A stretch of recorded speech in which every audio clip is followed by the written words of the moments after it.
Yes. Wow. Thank you very much. Sit back. Welcome. Okay, so nice to see all of you here today. We're going to hear some very, very beautiful music by beautiful musicians. And then wander around and eat and drink afterwards as long as you want to stay. We're very privileged to have Trio Settecento and Julie representing City Records here today. And she'll tell you more about their current recording projects. They have recorded many CDs already, and there will be CDs available for you to purchase as well. Julie? Okay. Thanks, Susan. Well, first, before I say anything programmatic about Sadie Records, I should thank Susan and Richard for hosting us in your lovely home. So thank you very much.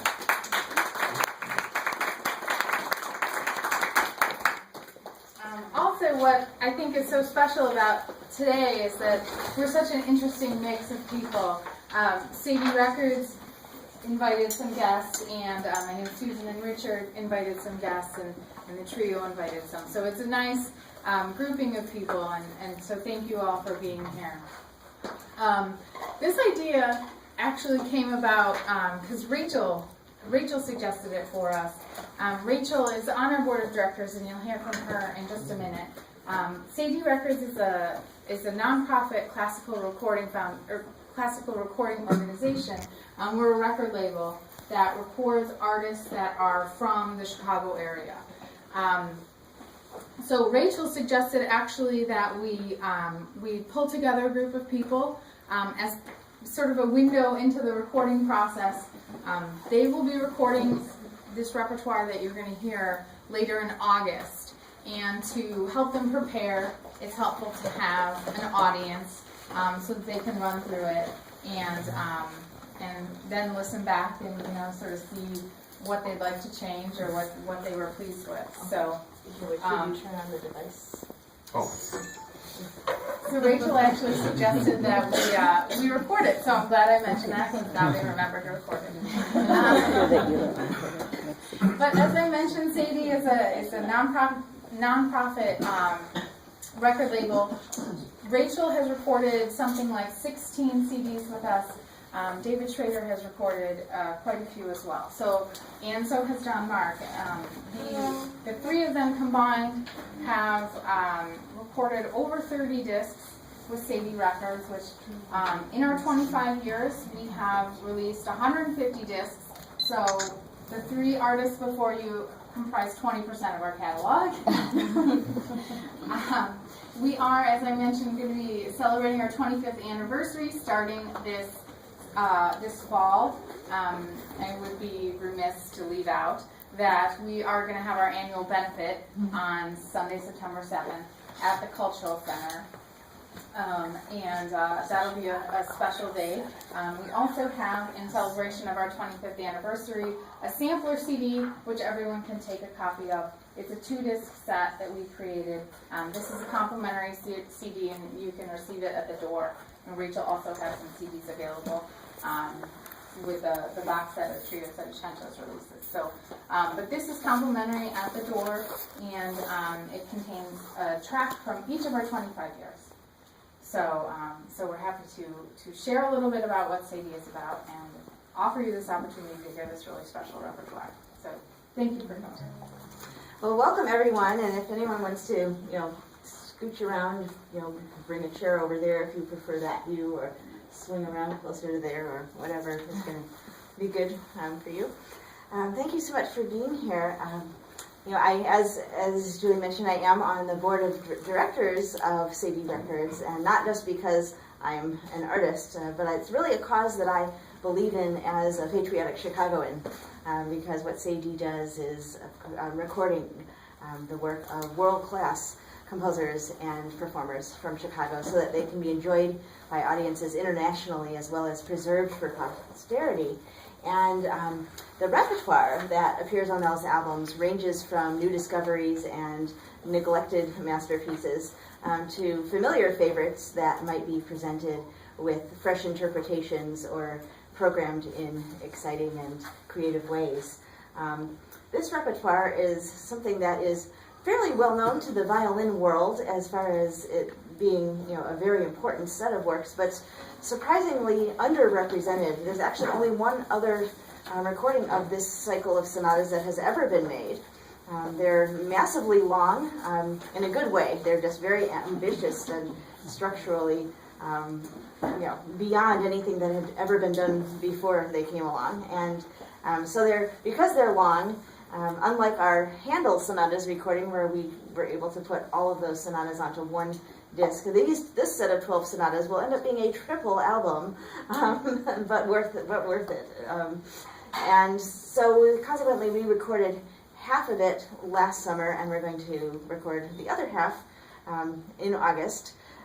But with the touring that we do, sometimes we play Italian music, sometimes we play French or German or even Scottish, like a couple of weeks ago in New York. So we haven't had an opportunity to put every single one of these sonatas onto one of our public set lists for our concert engagements. So therefore, those that we have not publicly performed, we wanted to make sure that we got at least one concert under our belts, because it really does help to mature the music in terms of the performer's understanding of it, to play it in front of people. And so we want to thank you for your role in helping our disc be the best it can be by being here today and giving us that opportunity.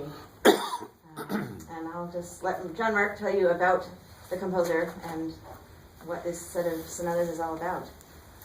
The composer is Francesco Maria Veracini, who was the greatest violin virtuoso of his time. He was born in 1690 and began his international career with his debut in Venice in 1711. The book of sonatas that we're working from is his Opus 2. It's called Sonate Academicae, the academic sonatas.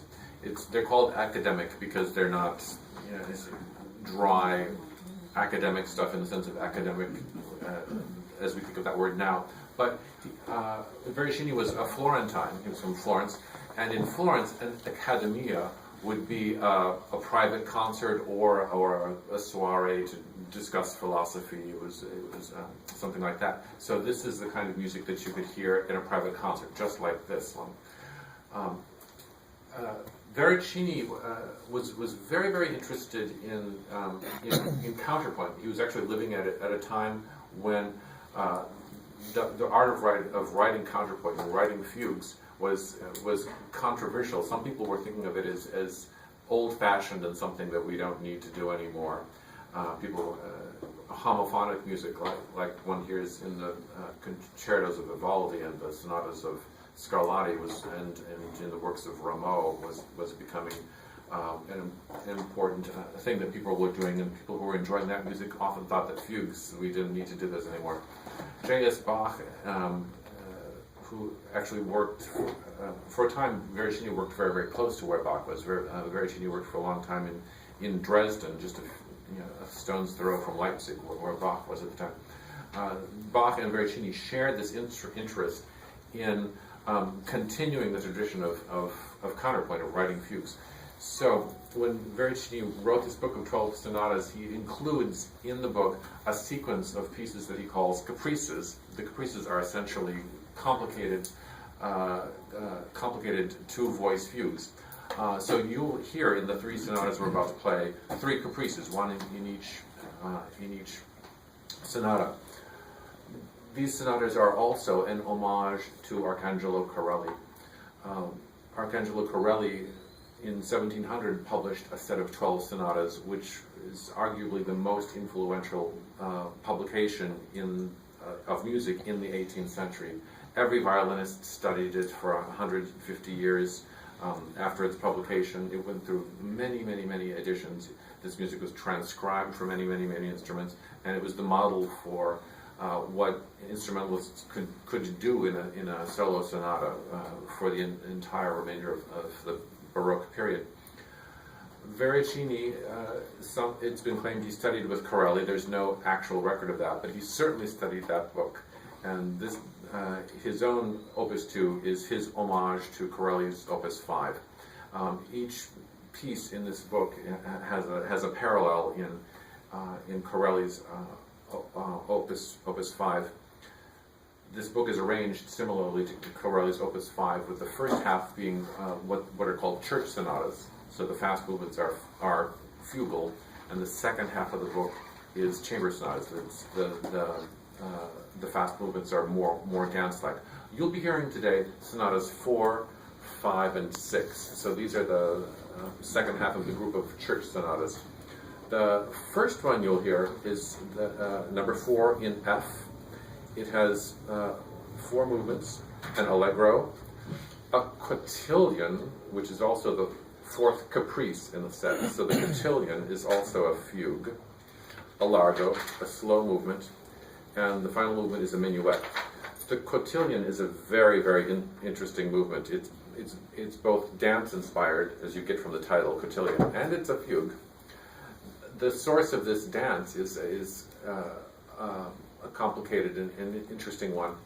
The cotillion, this word, the first place where you hear this word is in Foyer's book of choreographies, in which he gives a dance called cotillion, and it is actually a type of gavotte, and it's which is a dance that's inspired by a sort of rustic country peasant dance. The folk tune that is used to dance the cotillion in Foyer's choreography, it has a text that includes a line, "Can you see my petticoats?" And and the cotillon is the word for petticoat. So that's how the dance gets this name, cotillion. So in Foyer, this is a French court dance in imitation of a rustic peasant dance. This tune was actually heard in London while Veracini lived in London in John Gay's Beggar's Opera, which is a vulgar satire of a high art opera. So it's hard to think that we know that Veracini heard Gay's Beggar's Opera, because there's another tune in this book that also comes from Beggar's Opera. So the cotillion is a fugue based on a dance that comes from a vulgar imitation of real opera, which dance comes from a courtly dance, which comes from a rustic dance. So it's a complicated. He doesn't know what it is. It's got everything in it. So sonata number 4. Yes, and I'd just like to add my personal thanks to Susan and Richard for hosting us. We go way back. Actually, Susan was my sister Hannah's first violin teacher, and also when I was 14 years old, and I'd been playing the violin already for quite a while. In fact, my first violin teacher, Christine, is over here. But when I was 14, I really was interested in learning about interpreting Baroque music from a historically informed perspective, and so I sought out John Mark to give me some coachings in that regard, and Susan was kind enough to lend me her Baroque bow so that I had the right kind of stick to start to figure this stuff out. So in fact, I borrowed her Baroque bow off and on till I was 17 and won a prize in the Queen Elizabeth competition and spent it on a Baroque bow.